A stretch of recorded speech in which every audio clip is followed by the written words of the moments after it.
All right.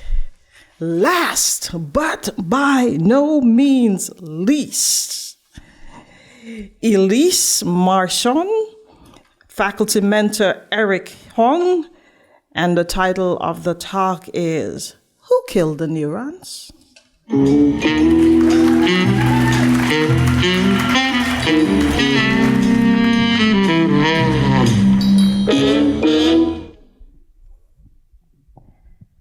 Hi everyone, I'm so happy to be here today. I feel fortunate because I could work here, I can talk to you, and I'm confident that I won't suddenly get undressed in front of all of you for no reason. Unfortunately, if I had frontotemporal dementia, I wouldn't be so sure of that.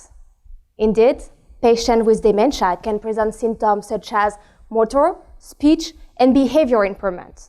They know that they might die in their 50s or 60s, and there is no cure to treat them. Clinicians and researchers have correlated the symptoms of those patients with some death of neurons in their brain. Why those neurons are dying? We don't know. So my job as a postdoc is to act as a detective, and I'm asking, who killed the neurons? To answer that question, I studied the brain of people that die of dementia using a cutting-edge technology called single-cell RNA sequencing. These techniques allowed me to have a snapshot of the crime scene, and I can ask which neurons were dying and what were the cells surrounding them doing at that time.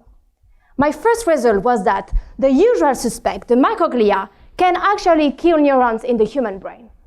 But a big surprise was that there is another suspect, the astrocytes. The astrocytes are a brain cell known to be the best friend of the neuron. Why? Because they support them in diverse contexts. For example, when two neurons want to communicate, they make contact and form a space called the synapse. There, they exchange information through small molecules called neurotransmitters.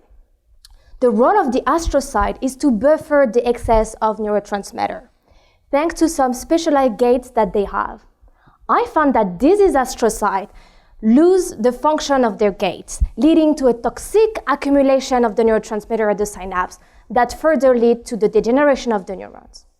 So to further validate and prove that indeed the astrocyte can kill the neurons, I decided to reproduce the crime scene in a petri dish. In collaboration with two other labs at UCSF, I grew spheres of healthy neurons that I transplanted with disease astrocytes. And I found that indeed those disease astrocytes can target the synapse of the neurons and lead to their degeneration.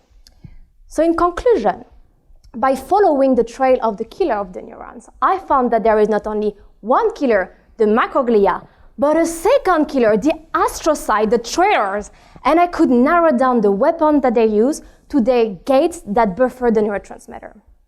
I hope that my work will provide new ideas for drug discovery for this devastating disease that is frontotemporal dementia. Thank you.